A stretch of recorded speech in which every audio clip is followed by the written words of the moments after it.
Europe is not just worried about Ukraine's fate, they're worried about their own too. Until now, they could rely on NATO, the magic word that would keep Russia in check. But now that luxury is gone. President Donald Trump of the United States has made his position clear: if you don't pay up, I will not defend you. So Europe is thinking about a backup plan, a radical proposal to share European nuclear weapons. Germany's incoming chancellor has pitched it. His name is Friedrich Merz. Listen to what he said. The sharing of nuclear weapons is an issue we need to talk about. We should talk with both France and Britain always, and in addition, from the perspective of supplementing the American nuclear shield, which we of course want to see maintained. Some background first. There are two nuclear powers in the European continent, France and Britain. France has around 290 nuclear warheads and Britain has around 225. Of course, Britain is not part of the European Union anymore, so the bloc has just one nuclear power left, and that power is France.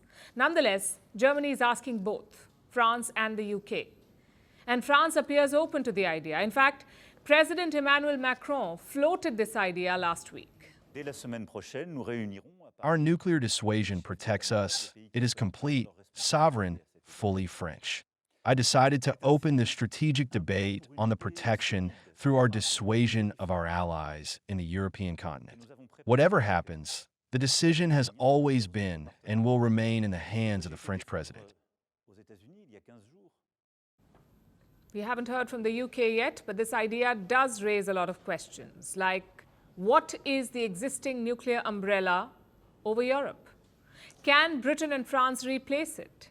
And what would be the implications? Let's talk about this umbrella first.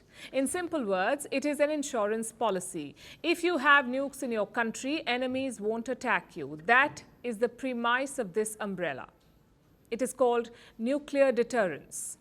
Now, right now, Europe's umbrella is American.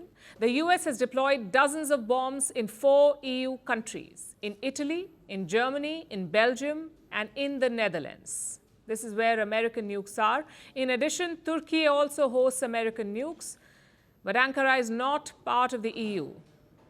Put together, the US has deployed 100 nuclear weapons in Europe, and most of these are airborne, meaning you can put them on bomber planes, and you can drop them from the sky. That's the existing nuclear umbrella over Europe. Now we come to France and Britain.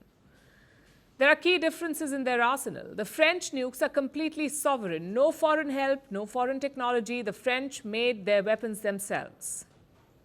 But the British arsenal, it was made with American help. Even today, the UK uses American inputs to maintain its nukes. In fact, that help is now in doubt. A lot of diplomats worry that Trump will end this nuclear cooperation between the US and the UK, which means London will have to find alternatives. That's the first difference. The other difference is the capability. France can fire nukes from the sea and the sky, but the UK's nukes are all deployed in submarines. They can only fire from the sea. So can the UK and France extend their nuclear protection to Europe? And if they do, would it work? Well, in theory, yes, they can. France could deploy bomber jets in EU countries, say Germany or Poland, but the trigger would remain with French President Macron. That's how nuclear sharing works. Britain could also move its nuclear-armed submarines to European ports, maybe in the Nordic or the Baltics. But again, the trigger would remain with the British Prime Minister. Sounds like a good plan, doesn't it? Well, there are problems. First of all, domestic politics. That is a big problem.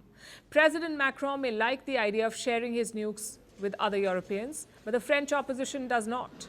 They say it undermines France's nuclear deterrence.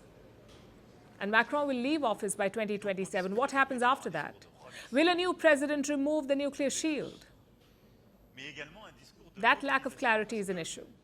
The second issue is capability. Let's assume that France and the UK agree to share nukes. That's around 515 nuclear bombs in total. France and the UK, 515 bombs. Guess how many Russia has? More than 5,500 nuclear warheads. There is no comparison. Finally, the third problem. Will a nuclear umbrella work in practice? A lot of experts do not think so. Would a French president risk Paris to defend Warsaw? Would a British Prime Minister risk London to defend Vilnius? They may say yes in public, but it's a very tall ask, which is why the US umbrella is so important for Europe, because it is not just about the nukes, it is about who owns the nukes. The US is a far superior military to Russia, and that's an added layer of deterrence. I'm afraid France or Britain cannot offer that.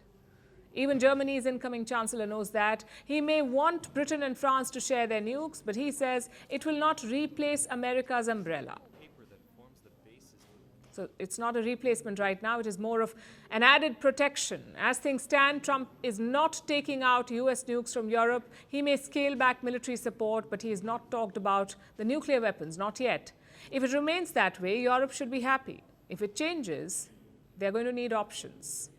And the only ones are Britain and France. Merci beaucoup. Hi, how are you? Very well, thank you. Thank you for being here. Namaste, Mr. President. Bharat Kelogon, Komeri Namaste. How many people generally follow you in interviews? Typically, in a month, we have viewers up to 150 million. That's more than twice the population of France.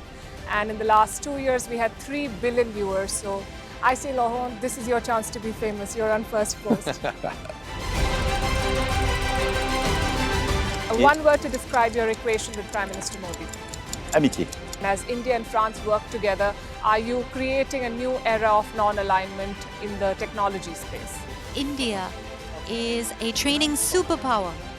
1 million engineers a year, more than all of Europe and the US combined. So we have that partnership. We have a partnership on the environment and the economy. We also have civilian nuclear programs. And that is something we've developed far beyond the France-India relationship. So we want to work together on AI. And then comes China with its DeepSeek, creating models at a fraction of the cost. Did that innovation take you by surprise? Did that breakthrough make you sit up and think, what did the Chinese do and how? But what did DeepSeek do? They took everything that was already available from the last AI model and then they recalibrated it. So are you going to ban Chinese AI in France? So we don't have this American approach of banning tech because of where it comes from.